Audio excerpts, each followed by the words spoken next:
This is intimidating.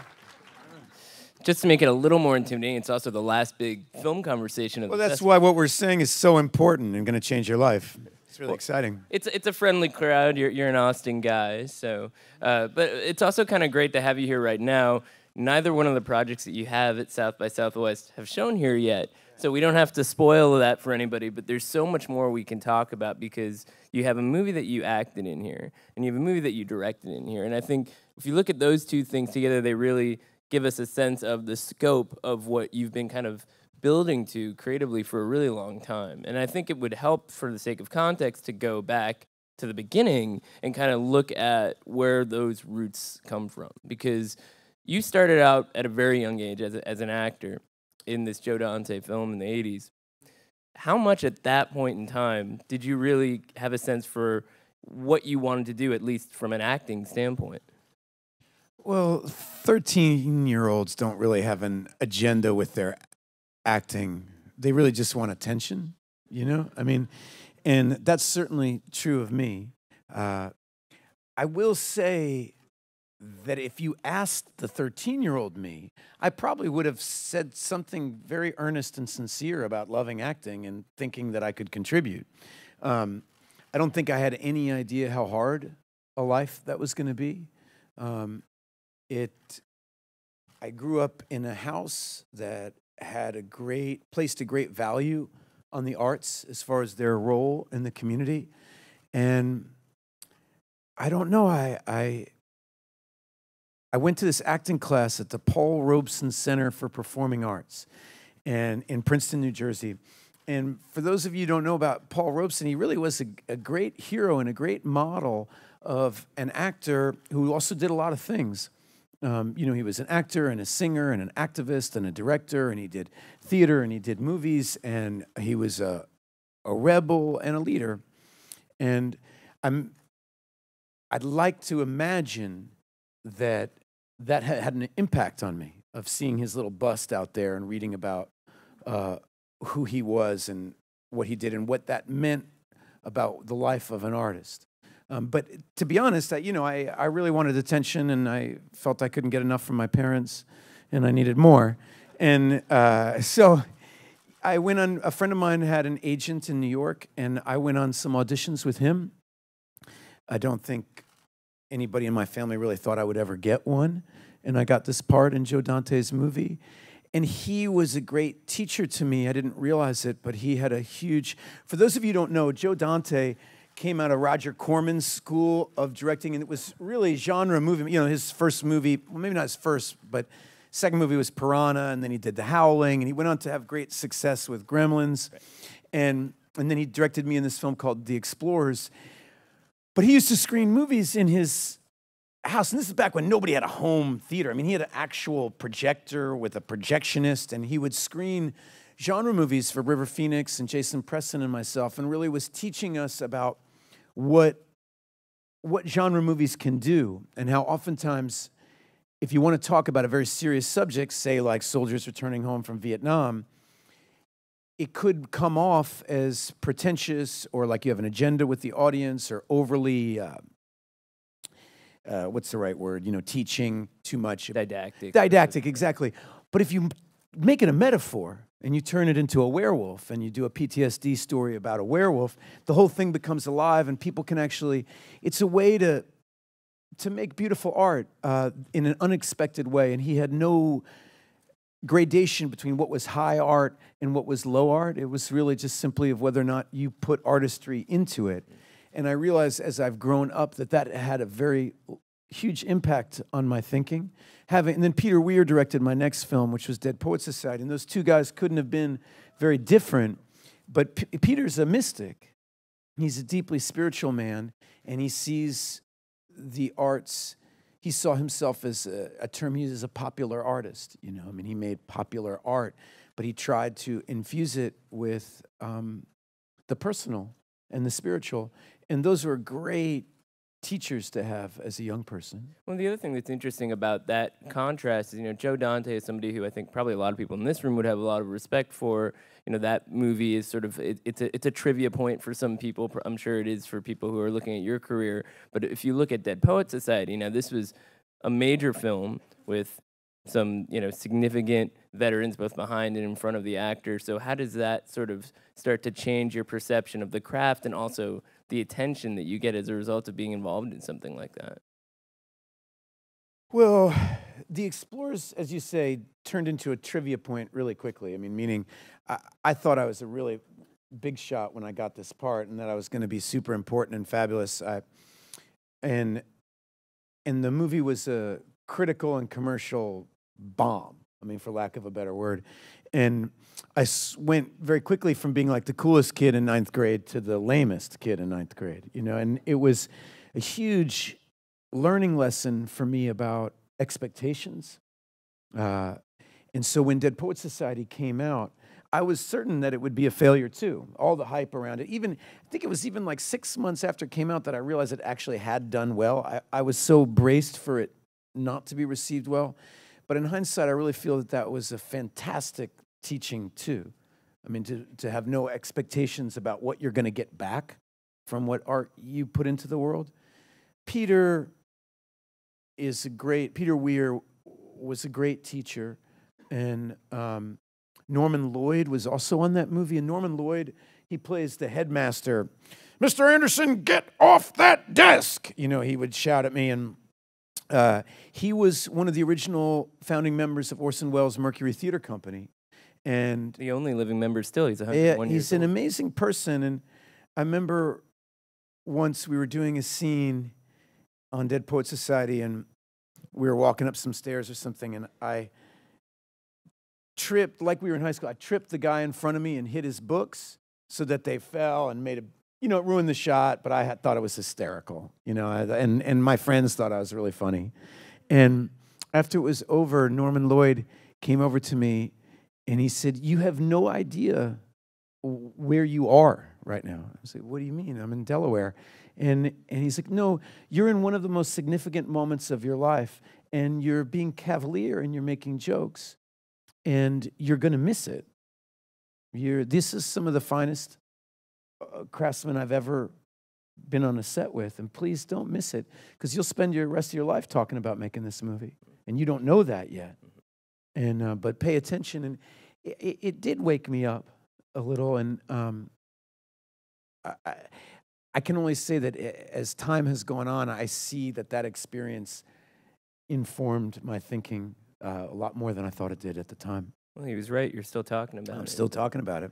Sad but true. So all this is happening late 80s, early 90s. Mm-hmm. Meanwhile, back here in Austin, a guy named Richard Linklater is starting the Austin Mm-hmm. Film Society, Mm-hmm. makes Slacker. Mm-hmm. When did your paths first cross? Well, our paths, I had started a theater company, and we were doing a play, and one of the kids in the play, his name was Anthony Rapp, and Anthony had just finished this movie with the guy who made Slacker. Because we were all kind of talking about Slacker. We'd all gone to see Slacker and love Slacker. And what did you like about Slacker? What resonated for you about that movie at that particular moment? Well, is Rick here? He's not here. Okay, so let's speak freely. I thought it was an idea, and I think that this is true of a lot of his best films. It's an idea that we all had. Like, wouldn't it be cool to make a movie where the camera just kind of goes from one character to the next? It was a pretty simple idea, but he did it in an amazing way, and he pulled it off. And I think the same could be said for Dazed and Confused. I want to make a movie about my last night of high school. It was so fun. But I have a joke that I think that Richard Linklater, Jack Kerouac, and Charles Bukowski are responsible for more bad art than anyone else, because everybody, you read a Bukowski poem, you think, I can write a poem. Write a poem about going to the bathroom, or you read a Kerouac book, I'm going to write a novel about my friends, or you see a Richard Linklater movie, I'm going to make a movie about a girl I met on a train. It's very hard to do, to pull it off. But he, at his finest work, they're very simple ideas, really, really simple, and I think that's their strength. But anyway, at that point, I just was another 22-year-old who loved Slacker. And Anthony got us all tickets to see a rough cut of Dazed and Confused or something, and we all went to see that. And that was really fun. And then a couple days later, Richard came to see our play. And we went out all night and talked all night. And it was an amazing experience because we got along extremely well. And the whole time he was talking to me about this movie he wanted to make about a guy meeting a girl on a train. And it was going to be called Before Sunrise. And at that time, when he was talking about it, it was the train from San Antonio to Philadelphia or something. I remember that was the idea.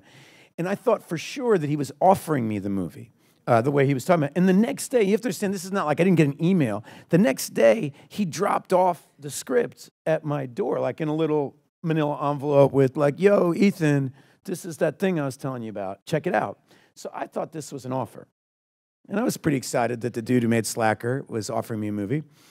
And then I found out that, no, it was just an invitation to audition with about 2,000 other young people. And they all got a hand-delivered script. Well, they didn't get that. They didn't get that. That's true. But so I decided, all right, I was going to refrain from giving him any notes on the script because I had a lot of them. And I was going to go get the part, you know? And so then I went and did this, jumped through all these hoops and did a screen test. What did the script look like? I mean, how much, because so many people know this movie. You know, Yeah. how much of what eventually became, you know, the first entry in... Well, I like to make fun of him about that script a lot because it literally, no kidding, had a page-and-a-half monologue that my character Jesse was supposed. Well, he wasn't even named Jesse. He was, I don't know what he's named it, something. But my character was supposed to give about John Huston's The Dead, which is a great film. But it's a strange thing to stop a movie and have a character talk about John Huston's The Dead, in how. My mother is in the front row, so it's very distracting. But Dag Hammarskjöld, how do you pronounce Dag Hammarskjöld? About how John Huston's work related to Dag Hammarskjöld's work. And so once I got the part, I said, look, dude, that is a boring monologue, okay? I don't care about how John Huston's work relates to Dag Hammarskjöld. I'm 47 now. I still can't pronounce it. Anyway, that was how our friendship started. And I still think about coming... I flew here back when the airport was a lot smaller. I got the part, Julie got the part, and Rick wanted us to fly to Austin and do a workshop. Lorelei Linklater had just been born, and she was to become my co-star in Boyhood. And Rick and Julie and I watched probably 10 movies in 3 days and started working on Before Sunrise, and it's been a great collaboration. Yeah, what movies did you watch to prepare for that? The Clock. I remember this movie, The Clock. We were talking about time a lot, as one would think by a movie called The Clock. But you know, the danger of that whole of Before Sunrise, of course, is it's close to real time and how to make it seem effortless and how to make it unique to the actors in it, and also to have it so other people can relate to it. And these movies really have come to resonate for so many people, and watching, you know, Celine and Julie kind of grow older, deal with new challenges has been one of the more fascinating kind of experiments in American movies. But at that point in time, you're just doing this one kind of snapshot of a moment in time. Mm-hmm. How much of, you know, the kind of the sense of possibilities were evident when you were working on something like this?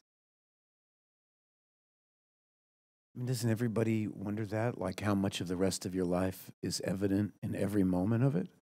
I mean, how much of falling in love is evident the first time you say hello?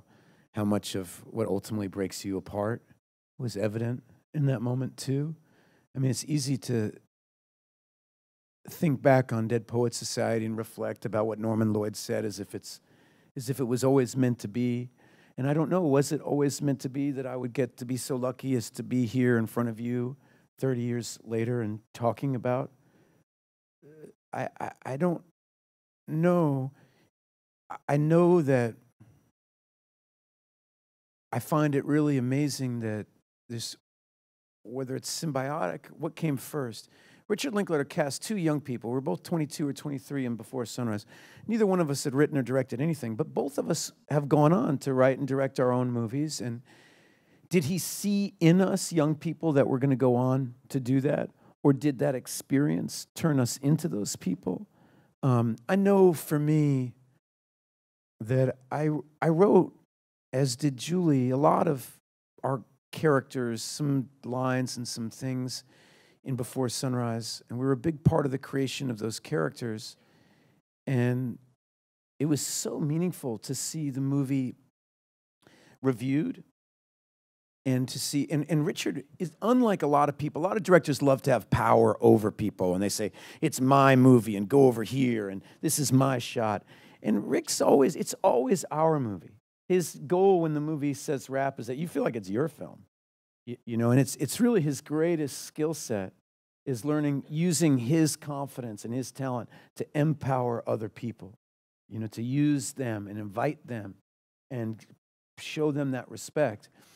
And for me, and I think for Julie too, to see, you know, for example, there's a scene, one of the best scenes in the movie, Before Sunrise, was really largely written by Julie. And I know that she walked away from that experience being so excited. You know, I wrote this scene that worked, and I had the same feeling, and it was almost like a charge. Which scene was that? Well, you know, if there's one thing that I find, the scene that Julie wrote, is that what you're asking me? I don't know, you know, I've somehow, my whole body resists breaking it down, because what it was a scene we pretend to call each other.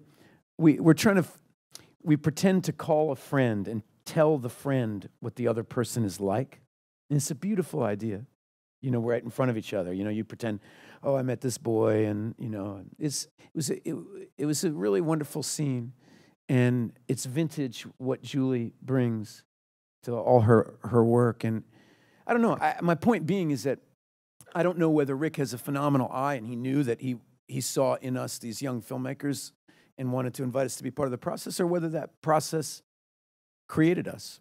When did it become clear to you that there was this idea of continuing their adventures or reuniting them at some point in time? Waking Life. We had done Before Sunrise and had this amazing summer together and created this movie, but I don't think we ever thought of, we joked about revisiting it, but Linklater had this idea of a movie, to try to do a movie about dreams and the nature of reality and how they were affected by dreams. And there was a, you know, kind of revelatory new way of animating things that was lowering the cost, and so he could do something kind of punk rock. And he wanted to dream of Jesse and Celine. And so we came to Austin, like right down the street from here, and stayed in this little room. And he told us about the movie, and the three of us wrote that scene in an afternoon. And we had so much fun, just pure. You know, people tell you that thing all the time about follow your bliss and all that. In a way, this is an example. We just laughed all day long. We laughed, and we enjoyed talking, and we enjoyed thinking, and we're all so different.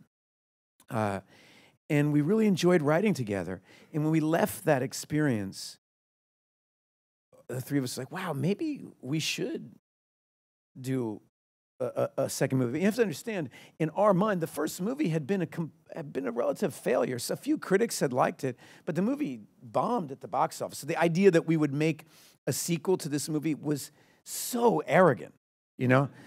It was the franchise nobody asked for. Yeah, it's literally the lowest grossing film of all time to engender a trilogy. You know, and I remember a really good friend of mine said, "Wow, you guys really believe in yourselves." I remember thinking, I don't think that's a compliment, but that's how it kind of came to be. Well, and it's also interesting because Waking Life was a way to sort of explore that possibility. We get one scene of these characters. Yeah. You see that the chemistry is still there, sets the stage. Now we've got 2 more movies. Now, Before Midnight, I think, felt like there was an element of finality to it, but, you know, how likely is it that we could see them again? You're both relatively young people. There's something, thank you, Eric, there's something about Before Midnight that feels like a complete circle. I mean, the first film starts with a couple in their 40s arguing on a train, and the camera finds these 2 young people listening to it. And in the third film, we kind of become that couple. And so it feels finished to me, which isn't to say that Rick and Julie and I's collaboration is finished. I feel like if we were to revisit Jesse and Celine, it would have to be in some new way. I don't know what that would be, but it probably wouldn't be called Before something. It might, I don't know. It feels done, even the way that third film ends there's a joke in the movie about a space-time continuum, and you almost feel like the movie ends with Jesse and Celine arguing throughout eternity. Mm-hmm. Mm-hmm. Or at least till that older age. And at least until something sad happens. Well, the other thing that's interesting about the start of that collaboration is that it happens right around the time as Reality Bites, which has a very different kind of impact for you as an actor. You know, this movie that's sort of held up as this big Gen X statement, and you know, you get lumped in with all the connotations that brings. What was your relationship to that, the perception of that movie, the relationship people had to that movie at that time, and how has it sort of sat with you over the years? Well, it's funny, when you're young, I was so scared of it. You know, I had this label of Gen X, and I think I was extremely afraid of it because I thought it would box me in and prohibit me from growing up.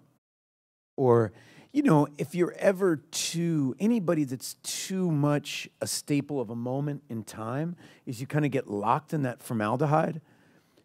Sean Cassidy being an obvious example. You know, the world celebrates you so much in this one box. Or, you know, Elvis, for that matter. I remember when there's a big, I don't remember it, I was young, but I read about when Elvis, you know, there's a cover of all the papers. It's Elvis, fat and 40. And there's this picture of him, you know, he's 40 and he's fat. And in the interview with him inside, he says, you know, have you seen the rest of my graduating class? They're fatter than me. You guys are just mad at me for being 40, you know, and for not staying the incendiary 19-year-old rock phenom that is physically impossible. You know, I think we sometimes get grouchy at famous people for aging, you know, because it makes us see that we're aging, you know. And where was I going with that? Why am I talking about Elvis? Gen X. Oh, Gen Bites. X. Yeah, so I remember Richard was, you know, this Gen X director. Doug Copeland had written that novel, Gen X. Nirvana was all this Reality Bites. I was the poster boy of Gen X, which I just thought sounded terrible. In hindsight, I find it really amusing. You know, it is a moment in time. I'm happy to be a part of my own generation. I find it amusing because I did survive, and I still get to make, you know, my life is spent in pursuit of making art and making things that I believe in. And I know that the road around me was littered with casualties, meaning people who actually lost their life, like River Phoenix, or friends who lost their passion, or, you know, cynicism is a great enemy. Success is a kind of formaldehyde, as I said, and so is failure. Failure is just, you know, creates bitterness. Bitterness is as big an enemy as gloating and being self-satisfied. So I knew that the walk was going to be incredibly difficult, and I think I was always scared of being too successful because it would make it hard to grow. Why am I ending every sentence with a question mark? It's annoying me.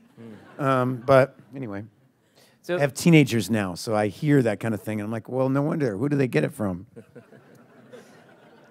But it's interesting because the 90s were just such a productive period for you as an actor, and really, you know, brought so many different kinds of roles. You direct your first movie around 2001. Mm-hmm.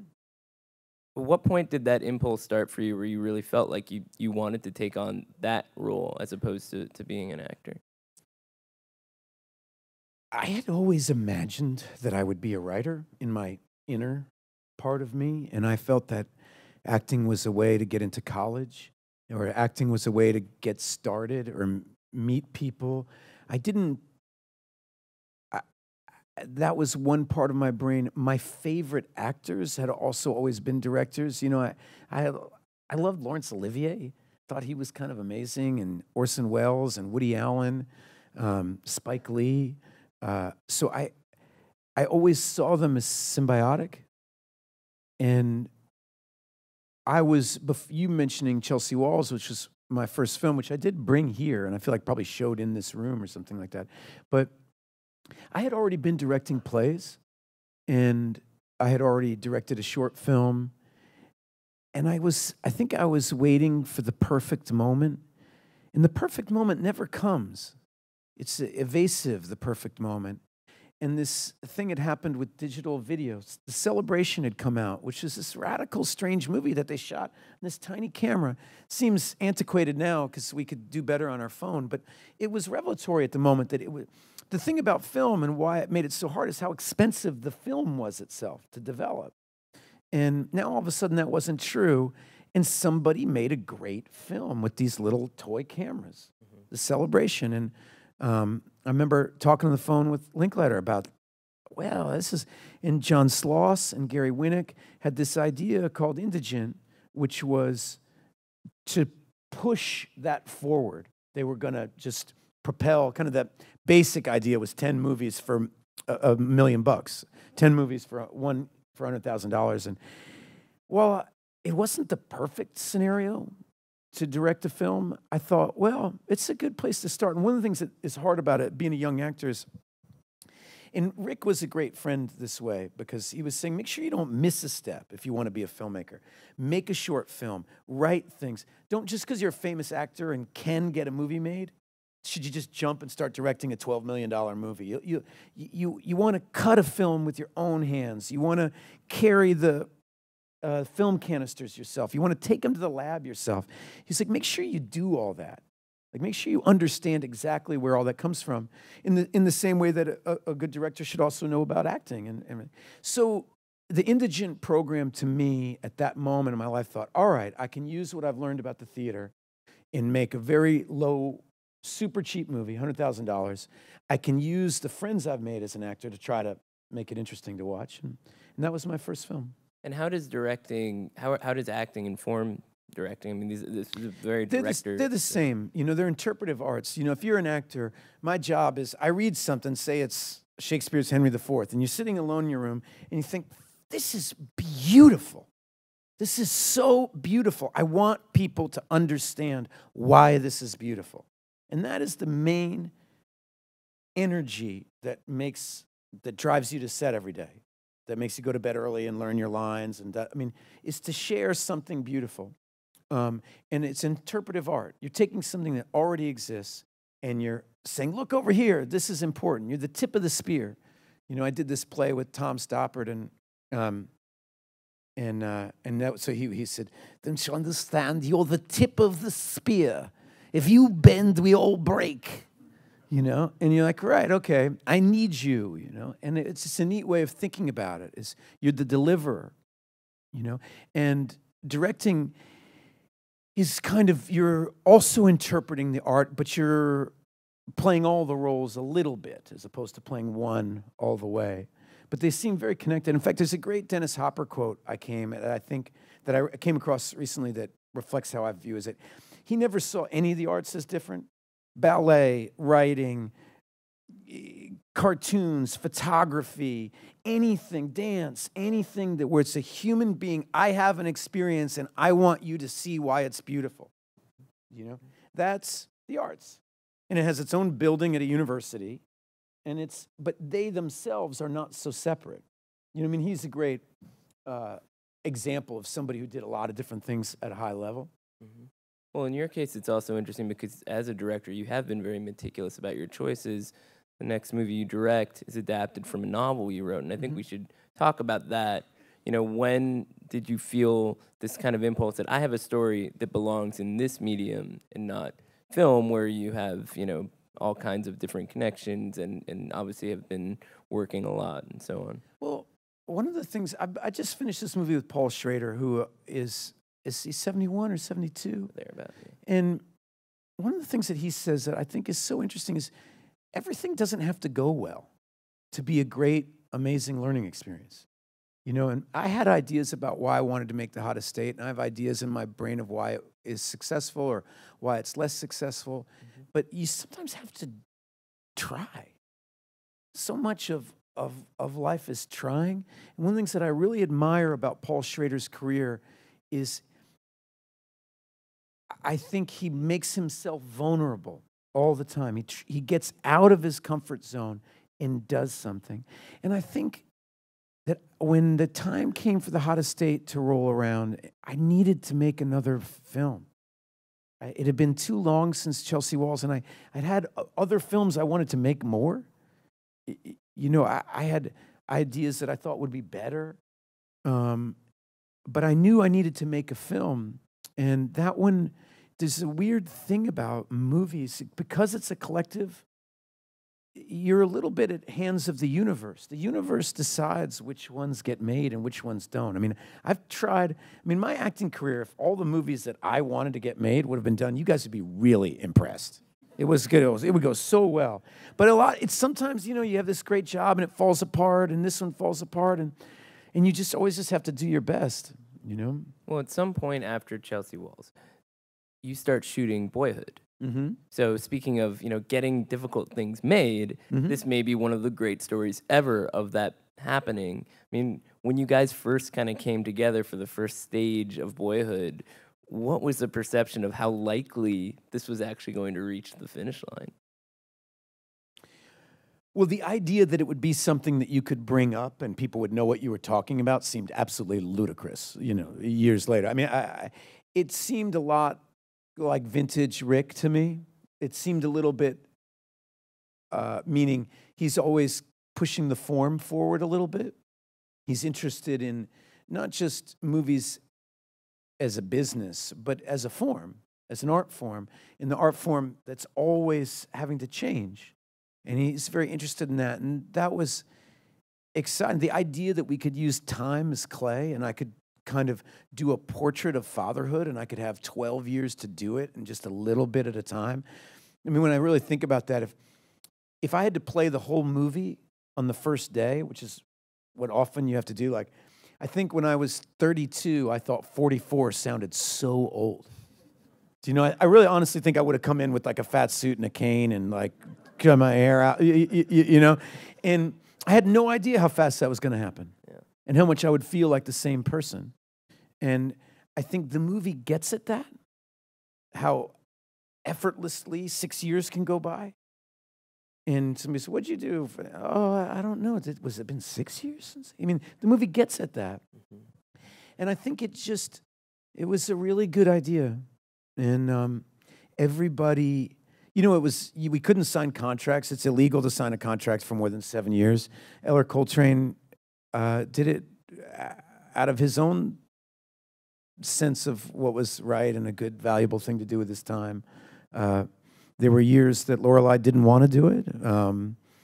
And, it was really, it felt a lot like, a friend saying, will you come over to my house and decorate it for a birthday party? It felt like that. Like, let's all get together and you put on some music. Like, it didn't seem like anything that other people would know. It wouldn't ever be turned into a unit of sale. It was some relationship we were all kind of discovering about how acting and time could be used. And I had no doubt that it would be of a high quality. I just thought it would play at the MoMA or something like that. Well, but the other thing that's kind of interesting about that is that, you were coming into it as somebody who had a decade plus of experience. Eller Coltrane is growing up and becoming an actor. So, what did you make of sort of seeing his transition into that? I mean, you had to maintain this chemistry, at least on screen, of being his father, and I'm sure that relationship had to undergo things as he, went from being a kid to a teenager. He's a very impressive young person, and he always was, and he thought deeply. He approached things in an unsuperficial manner. And I have seen that before. I've grown up and watched young people become artists, and it's really exciting. And it was important to me to create a nurturing environment for him. But it's the great joy of that experience. Especially as somebody who grew up as a young actor. I saw a lot of River in him. It's interesting when you see the generation beneath you wrestling with the same themes and things that you did and the variations and why they're different. What's the likelihood that we'll see these guys again? I mean, is there another secret 12-year project percolating somewhere in Austin? I think that would be fun. I mean, the genesis of Boyhood is really that Tolstoy book, Boyhood, something, childhood and youth. There's something very novelistic about it. It's a lot of work. I don't know if Rick wants to work that hard anymore. I mean, not that he doesn't want to work hard, but he did that, and it's because it was an exercise in patience. But I want to talk about the film that you directed here, even though people haven't seen it, because I think it is relevant to a lot of what we're talking about here. It's the portrait of this guy, Blaise Foley, and the actor who plays him is really remarkable. Won a prize at Sundance. It's a very sort of textured film with small moments from this guy's life. how important was this character to you, and you know, what were some of the challenges of getting to the point where you could make this movie, which is, you know, so it's about somebody who some people may have a relationship to, other people don't. So it's certainly the most ambitious piece of filmmaking you've done. Yeah, I don't know. It's for me. Acting is how I pay my child support. I pay my health care. I pay for when there's a flood and the refrigerator breaks and I have to fix the floor. That's how I pay it. And so invariably over time, it becomes my job. You know, it's my livelihood, and I love it, but it's slowly become less of a passion and more of a craft, something I take incredible pride in and trying to do well. But directing is a place and writing, where it can be, in the best sense of the word, and the work of an amateur, meaning not amateur like slipshod, amateur meaning done for love. Like, this is important to me. This is what I love, and I don't need to sell it. I don't need you to buy anything. I don't need anything in return. You know, and it's a very wonderful place to be able to go and do something like that. And so for me, I kind of wanted to use what I learned in regards to getting out of the way and letting other people contribute and try to create something bigger than any one of us could contribute.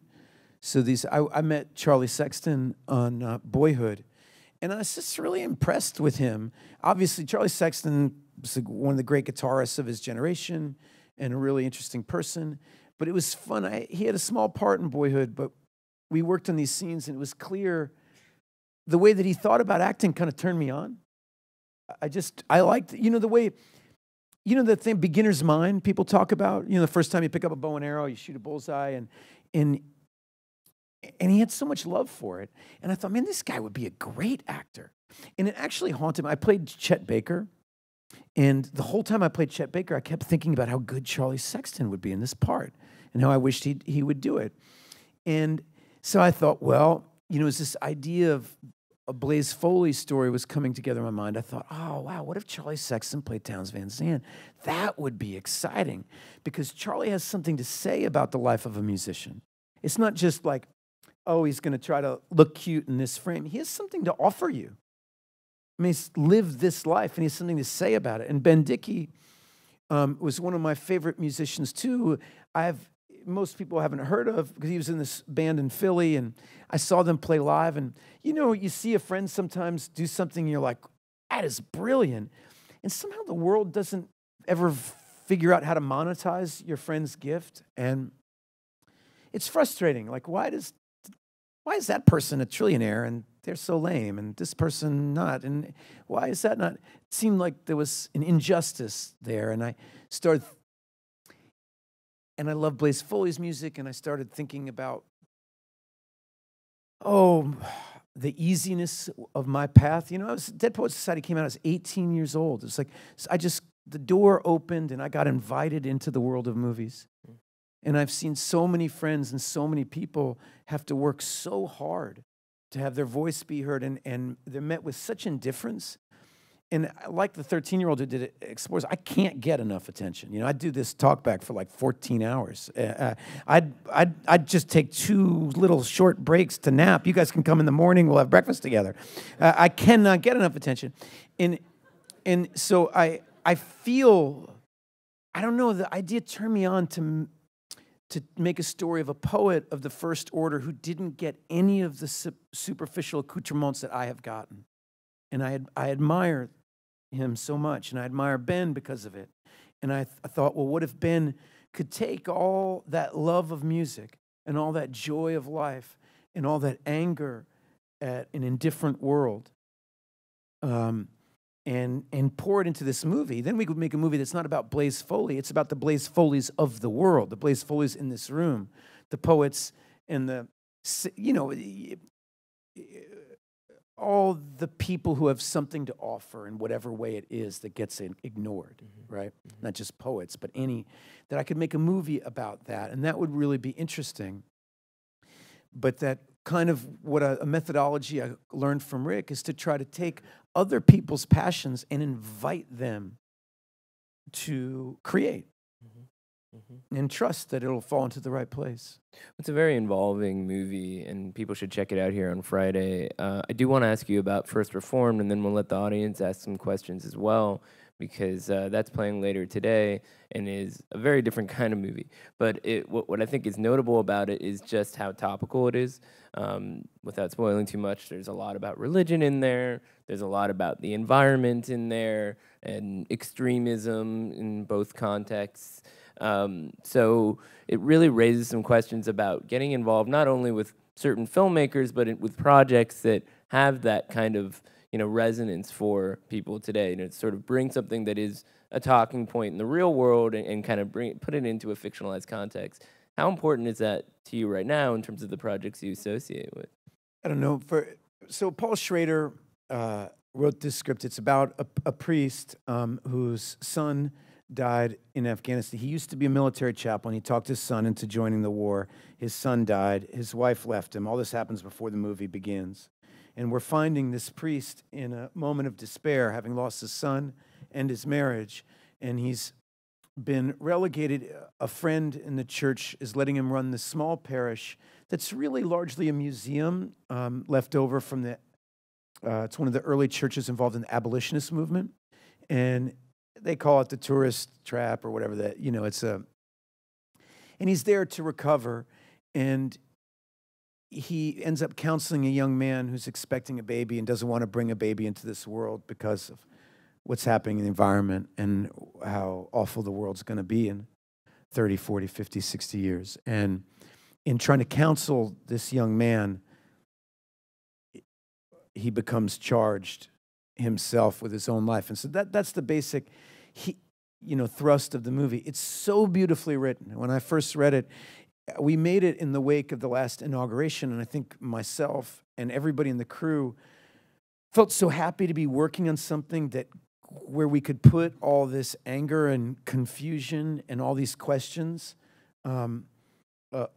about what is a country that largely calls itself Christian or thinks of itself as a force for moral good, how we can let ourselves down so badly so much of the time.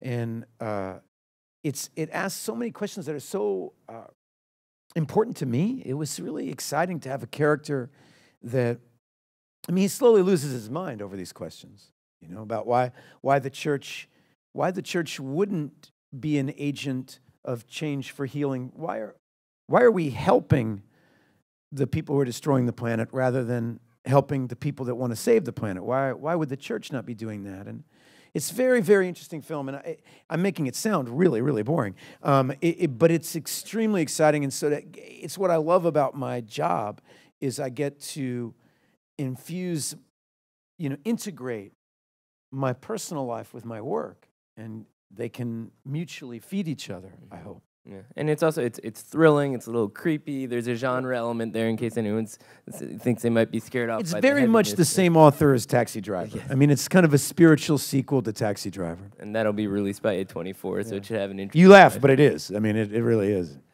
So we have microphones standing up here in the center of the room. Go ahead and you can line up, and we got some time for some questions. So just go right ahead, sir. First of all, I just want to say thank you for coming here and speaking to us, and also for your body of work. It's been immensely powerful for me to see over the years. You mentioned Dead Poets Society and the moment where you were told, look at this moment that you're in and sort of take it in and reflect on it. And again, you were talking about Before Sunrise, where you said that you weren't sure whether your involvement, either through Richard Linklater or being that propelled you onto on the next stage, or whether it was a reverse type of thing.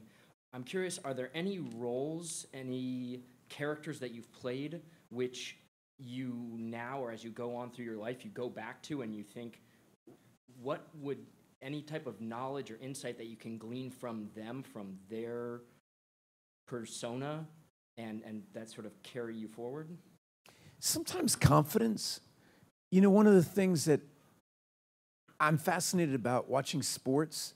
Is all these people, men and women in the sport, are so talented and gifted. And what's the difference between when one is winning all the time and one is losing all the time? And the talent is the same, but the attitude, the confidence. Sometimes it's really interesting to play a character who is more confident than I am.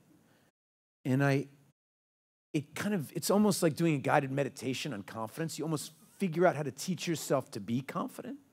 It's really strange. And this inverse can be true too. Like if you're playing a character who's suicidal, you kind of have to teach yourself what the thought patterns are that would guide you to not find the sunrise beautiful and not worth seeing again, right? What are those thought patterns? And you read The Bell Jar long enough, and she'll teach you those thought patterns. And there's other great writers, but I do find one of the things that I love most about this profession is that we think of our personality as our self.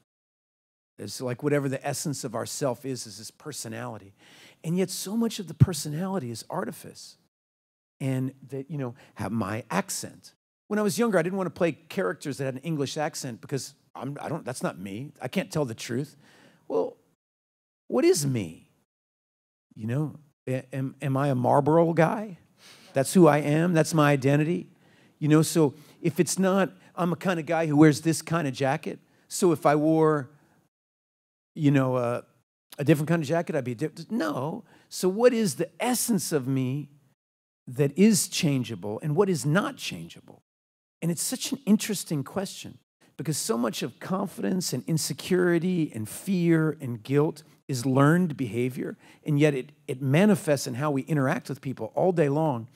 And acting for me is a great teacher about that. I mean, it's amazing how much I've ruined my life when I play really confident characters, because then I just walk through the world like I own everything, and then Thank you. Yeah, I also want to thank you for your art and for the clarity of your thoughts that you're giving to us today. One of the most important films to me personally over the years is Gattaca. Oh, yeah. And given that you were practically on screen the entire time, I'm hoping that you have some tales or something About Gattaca? that you can pass. Well, one of my thank you for saying that. I love Gattaca too, and I will tell you the story that once I went to see a play, and you know how at the intermission the lines to the bathroom are always obscenely long. Well, I was in line with Bill Clinton for the bathroom, and he said to me, "You know what movie of yours I like? Gattaca." So you're in intelligent company, but I'm worried about your marriage. No. In Gattaca, this is what's so hard about the world, right? Andrew Niccol is one of the great writers. He wrote Truman Show. He wrote a movie I did. He wrote Gattaca. He wrote Good Kill. He wrote In Time. He's a radical thinker, and he thinks in very big ideas. And I wish we lived in a world where all his movies could get made. He's such a wonderful writer. And that movie would not get made now. That was like a $20 million art film. Studios aren't making movies like that anymore. And in truth, that movie, I find it fascinating about the perception of success and failure. Because Gattaca was a great disappointment when it came out. It was supposed to be a big hit. It wasn't. And yet it's the one 20 years later people most want to talk to me about. And I find it so interesting about what is success and failure. I cried so many tears about the failure of Explorers. And now they're going to do a remake. I mean, what the hell? I mean, who knows? And the things you do that, you think make you a big shot or whatever, then you get made fun of later about. I'm going to ask Burt Reynolds. Thank you. Was that mean? I love Burt Reynolds. He can take it. He can take it, yeah. Hi, Ethan. I just want to thank you. I think that you represent an influencer that very much tries to use your celebrityhood to further a humanitarian approach as well through your art. I'm also in the middle of reading The Rules of a Night, which is awesome. I'm curious, what obstacles do you think other celebrities or influencers face as challenges to also being influencing of positivity and a humanitarian approach? And how much of it comes from the public and then them over combating that? I'm a little allergic. Thank you for that. I'm a little allergic to the word celebrity because it somehow implies an otherness. And like, for example, you know when, an athlete or an artist gets called out on that they shouldn't be talking about politics or something, right? Well, it's kind of like saying citizens aren't allowed to have a voice. I mean, celebrities are just the only citizens that the news channels will let talk, right? I don't particularly have any valuable political comments to make, and I don't feel that. But I find the whole idea that here's my point, is if we were in prison and they wanted to really punish us, they put you in isolation, right? And if they want to really punish you, they put you in isolation for a long time. And that is kind of what celebrity does. It puts a glass wall between you and your community. And it makes them look at you differently and eventually makes you look at yourself differently, right?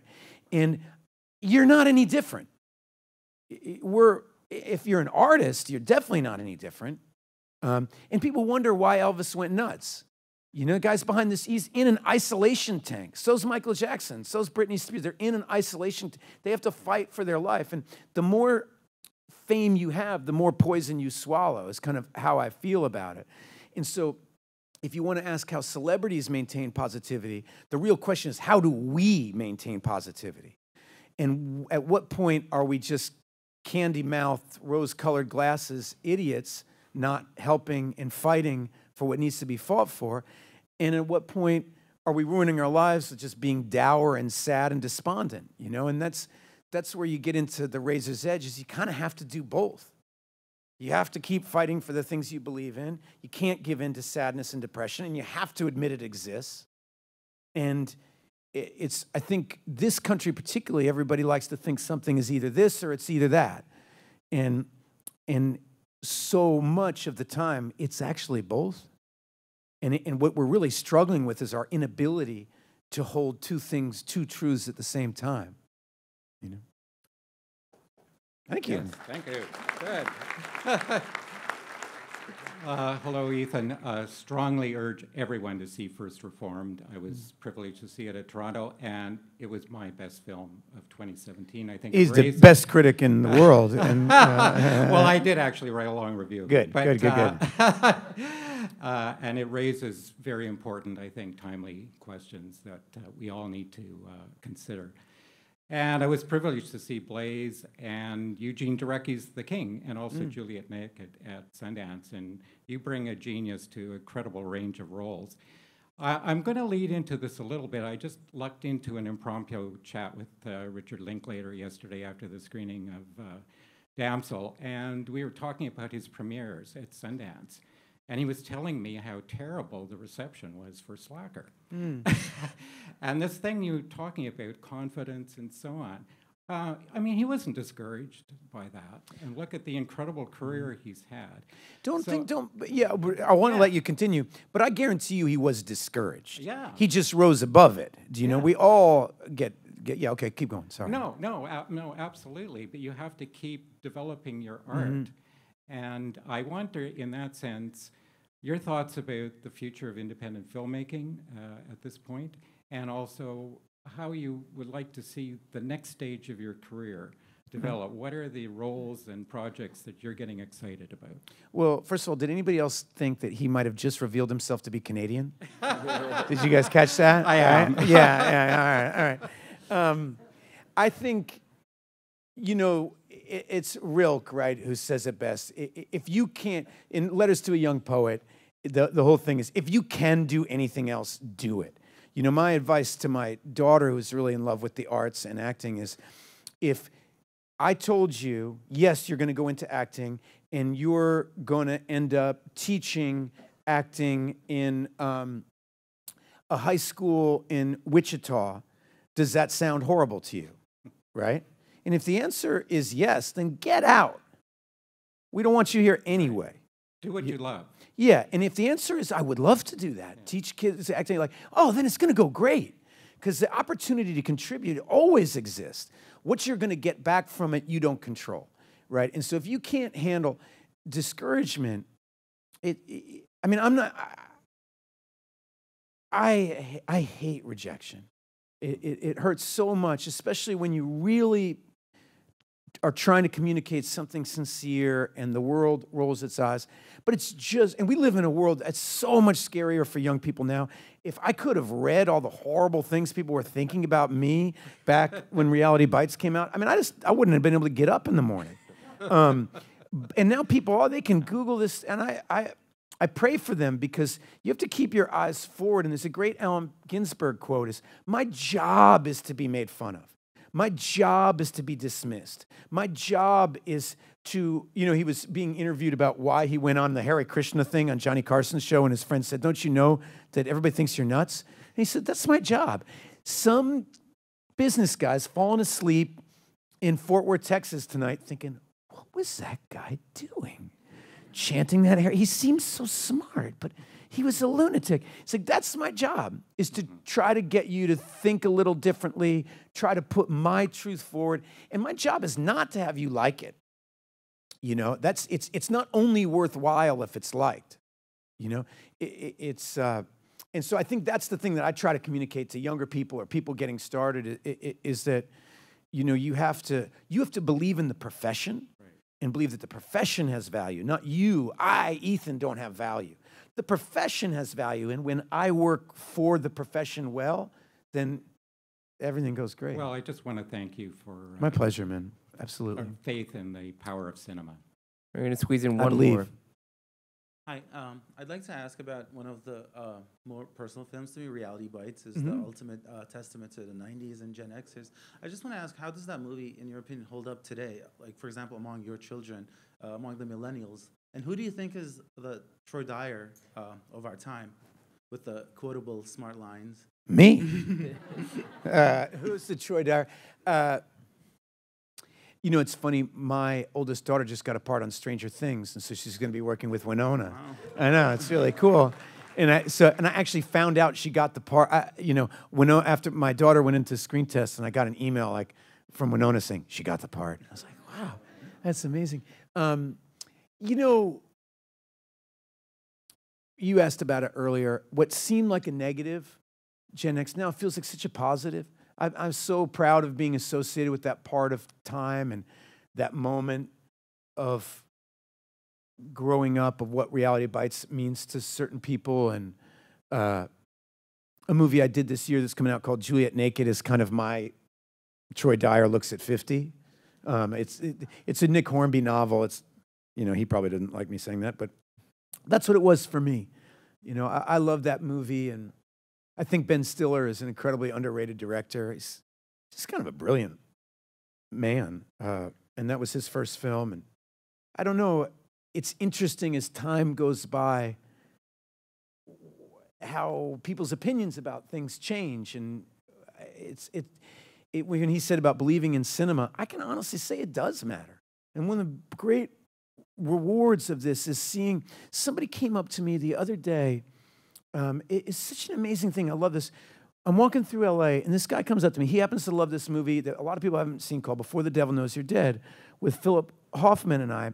And he had a very specific question. There's a take, and you make this weird expression, and was that on purpose? And we worked very hard for that moment. And here it is, 10 years later on the street. Somebody does notice. And I definitely thought nobody noticed. That movie came and went. We couldn't get distribution for that movie. That movie was met with absolute indifference. Sydney's passed, Phil's passed. They did, and yet this guy, that moment, it does have value. And I say that to say that all of our actions have value. When we're nice to people, when we're not, when we lie, when we don't, when we do, all that stuff, it accumulates into something of value. As a group, it does anyway. And so it's wonderful to get to make movies, and I really appreciate you guys listening to me. It's going to be my favorite part of the day for sure. Thank you for being here, Ethan, and you'll be around.